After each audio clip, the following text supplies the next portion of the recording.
நவக்கிரக சாந்திக்கு எளிய பரிகாரங்கள். சூரிய பகவான் சனிக்கிழமை அன்று 7 வகையான தானியங்களை ஊற வைத்து ஞாயிற்றுக்கிழமை அன்று காலை அவற்றை பொடி செய்து எறும்புகளுக்கு போடவும். இதை 7 ஞாயிற்றுக்கிழமை செய்து வர சூரியனால் உண்டாகும் கெடுபலன்கள் குறையும். சந்திரபகவான் வளர்பிறை திங்கள் கிழமை அன்று வீட்டு முற்றத்தில் நெருப்பு மூட்டி அதில் கொஞ்சம் பழைய வெல்லத்தை போட்டு விடவும்.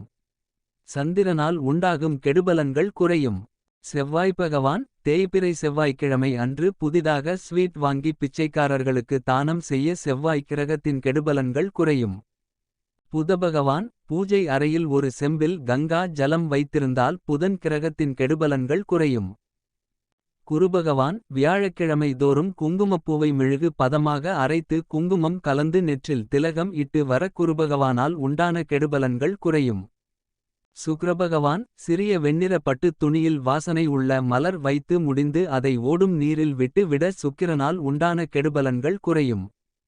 சனி பகவான் ஒரு வெற்றிடத்தில் அல்லது வீட்டு பின்புற முற்றத்தில் கருப்பு துணியில் கருப்பு எள் வைத்து முடிந்து நெருப்பில் போட்டு எரிக்கச் சனிபகவானால் உண்டான கெடுபலன்கள் குறையும். கேது பகவான் 2 போர்வைகள் வேறு வேறு நிறத்தில் வாங்கி பிச்சைக்காரர்கள் அல்லது ஏழை முதியவர்களுக்கு தானமாக வழங்க கேது பகவானால் உண்டான கெடுபலன்கள் குறையும். ராகு பகவான் பாம்பாட்டிகளிடம் இருந்து ஒரு பாம்பை விலைக்கு வாங்கி அவற்றை காட்டில் கொண்டுபோய் விட ராகு பகவானால் உண்டான கெடுபலன்கள் குறையும். இதை நாகபஞ்சமி ஆவணி மாதம் வளர்பிறை பஞ்சமி அன்று செய்யவும். கணவனின் காலை மனைவி பிடித்து விட்டால் செல்வம் பெருகும். கணவனின் காலை மனைவி பிடித்து விட்டால் வீட்டில் செல்வம் பெருகி லட்சுமி கடாட்சமாக காட்சியளிக்கும். முற்றுப்புள்ளி. திருப்பாற்கடலில் வீற்றிருக்கும் மகா விஷ்ணுவின் காலை மகா லட்சுமி தாயார் பிடித்து விடுவதாக பல்வேறு கோவில்களில் சிற்பங்கள் மற்றும் உருவப்படங்களை பார்த்திருப்போம்.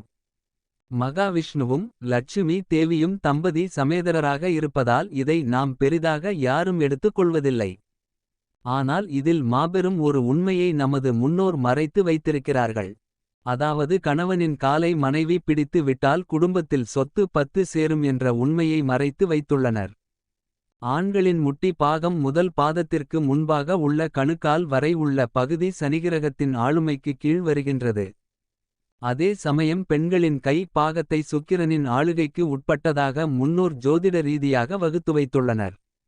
ஆண்களின் முட்டி பாகம் முதல் பாதத்திற்கு முன்பாக உள்ள கணுக்கால் வரை உள்ள பகுதி சனிகிரகத்தின் ஆளுமைக்கு உட்பட்டிருப்பதால் இந்த பகுதியில் பெண் என்ற சுக்கிரனின் கைகள் பட ஆணுக்கு பணம் சிறிது சிறிதாக வந்து சேரும். எனவேதான் செல்வத்திற்கு அதிபதிகளான லட்சுமி தேவி மகாவிஷ்ணுவின் கால்களை பிடித்து விடுவதாக சிற்பங்கள் ஓவியங்கள் வரைந்து வைத்துள்ளனர் நமது முன்னோர்கள். கால மாற்றத்தால் ஆண் அதிக்கம் பெண் அடிமைத்தனம் போன்ற பல்வேறு விரும்பத்தகாத நிகழ்வுகளால் இம்முறைக்கு பல்வேறு எதிர்ப்புகள் கிளம்பியதால் உன்னதமான இந்த நிகழ்வு தற்போது மறைந்து விட்டது வேதனைதான்.